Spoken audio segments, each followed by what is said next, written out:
Hello everyone, this is Ifti. আজকে আমরা দেখব কিভাবে ক্রিয়েটিভ মার্কেট প্রোডাক্ট পাবলিশ করবেন। সো চলুন প্রথমে দেখে নিই কিভাবে আপনি ভেক্টর ফাইলটা প্রিপেয়ার করবেন।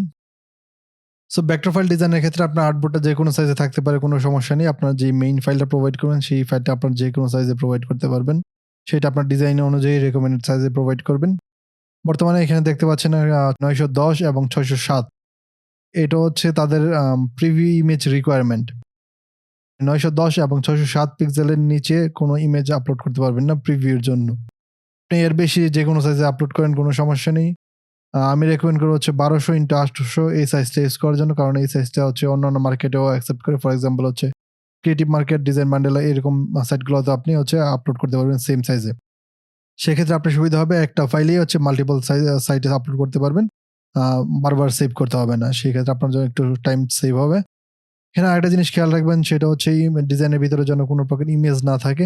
ইমেজটা অবশ্যই রিমুভ করে দিবেন। তারপর হচ্ছে আপনি নরমালি যেভাবে সেভ করেন ইলাস্ট্রেটর ইপিএস ফাইল অথবা ইলাস্ট্রেটর ফাইল, যেকোনো ফাইল সেভ করতে পারেন, সমস্যা নেই। সো চলুন দেখে নিই আমরা কি ফাইল সেভ করছি। এখানে দেখতে পাচ্ছেন আমাদের ৪ টা ফরম্যাটে ফাইল আছে। AI file, EPS file, JPG file এবং পিডিএফ ফাইল। আপনি যেকোনো, আমি রেকমেন্ড করব এটলিস্ট ২ টা ফরম্যাটে সেভ করবেন। এআই এবং ইপিএস এই ২ টা এটলিস্ট রাখবেন। পিডিএফটা আপনি দিলেও দিতে পারেন, না দিলেও সমস্যা নেই। আর জেপিজি ফাইলটা হচ্ছে আমাদের প্রিভিউ ইমেজ। এবং আরেকটি এক্সট্রা জিনিস রয়েছে, সেটা হচ্ছে টেক্সট ফাইল, হেল্প টেক্সট। এটা আপনি দিলেও দিতে পারেন, না দিলেও সমস্যা নেই, আমি এক্সট্রা দিয়ে দিই। সো আমরা সবগুলো সিলেক্ট করে রাইট ক্লিক জিপ করব। জিপ হয়ে যাওয়ার পর আমরা আবার ক্রিয়েটিভ মার্কেটে যাব। ক্রিয়েটিভ মার্কেটে আসলেই দেখতে পাবেন উপরে ডান পাশে দেখাচ্ছে add a new product button. So আপনার যখন শপ থাকবে তখনই এই বাটনটি দেখতে পাবেন, তাছাড়া আপনি এই বাটনটি দেখতে পারবেন না। আপনার যদি শপ না থেকে থাকে, আপনি আমাদের শপ অ্যাপ্রুভাল বা শপ খোলার ভিডিওটি দেখে নিতে পারেন। 100% শপ অ্যাপ্রুভ হয়ে যাবে, কোনো টেনশন নেই। নতুন প্রোডাক্ট এড করার জন্য অ্যাড আ নিউ প্রোডাক্ট বাটনটিতে ক্লিক করব। দেন আমাদের এই পেজটিতে নিয়ে আসবে। এখানে হচ্ছে আমাদের টাইটেল দিতে হবে। দেন প্রোডাক্ট ইমেজ আমরা একটা করে সবকিছু দিই। এখানে গেল আমাদের টাইটেল। তারপর হচ্ছে এখানে আমাদের যেই মেইন ফাইলটি, জিপ ফাইলটি এখানে দিতে হবে। এখানে দেখতে পাচ্ছেন আমাদের 0 জিপ ফাইল। এই জিপ ফাইলটা ওপেন করব। আপনি জিপ ফাইলটি যে কোনো নামে দিতে পারেন। আমি 0 দিয়ে রেখেছি, তাতে কোনো প্রবলেম নেই। সো তারপর হচ্ছে আমরা এখান থেকে ক্যাটেগরি সিলেক্ট করব। টেমপ্লেট, দেন হচ্ছে ইনভয়েসটা যাবে হচ্ছে স্টেশনারি। তারপর এখানে আমরা পিভি ইমেজটি এড করব। PV image open. আপনি যখন ক্যাটেগরিটা সিলেক্ট করবেন তখনই আপনাকে এখানে রেকমেন্ডেড প্রাইস দেখাবে। ট্রাই করবেন হচ্ছে প্রাইসটা অ্যাজ লো অ্যাজ পসিবল রাখার। আপনার যখন প্রোডাক্টটা সেল বাড়বে তখন আপনি প্রাইসটা বাড়িয়ে দিতে পারেন। বাট আমি রেকমেন্ড করব প্রথমে প্রাইসটা অ্যাজ লো অ্যাজ পসিবল রাখার। দেন এখানে ডেসক্রিপশন দিতে হবে। আমরা ডেসক্রিপশনটি এড করব।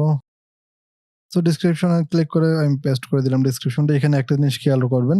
এখানে নিচে কিছু ইনস্ট্রাকশন দেয়া আছে। আপনার যদি উপরে টেক্সটের ২ পাশে ২ টা করে স্টার দিয়ে রাখেন। ফর এক্সাম্পল আমি এখানে যদি ২ টা স্টার দিই এবং পরে ২ টা স্টার দিই, এই জিনিসটা হচ্ছে টেক্সটটা বোল্ড হবে এবং একটা স্টার দিলে ইটালিক হবে এবং হচ্ছে এটা দিলে হচ্ছে কি বলে লিস্ট আইটেম হবে।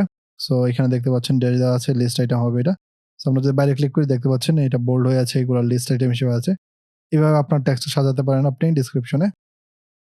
তারপর হচ্ছে ডান পাশ থেকে এখানে সিলেক্ট করতে হবে আপনার কোন টুলের সাথে কমফোর্টেবল। আমরা ইলাস্ট্রেটর, যেহেতু Adobe ইলাস্ট্রেটর চুজ করব। দেন হচ্ছে ফাইলটা লেয়ার্ড কিনা, লেয়ার থাকলে আপনি লেয়ার সিলেক্ট করবেন এবং হচ্ছে ভেক্টর, যেহেতু ফাইলটা ভেক্টর অবশ্যই ভেক্টর সিলেক্ট করব।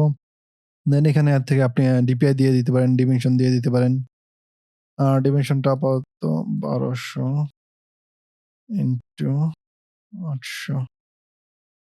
সো ডিপিআই ডিমেনশন এগুলা রিকোয়ার্ড না, আপনি দিলে ভালো, না দিলে প্রবলেম নেই। বাট আমি রেকমেন্ড করব দিয়ে দেওয়ার জন্য।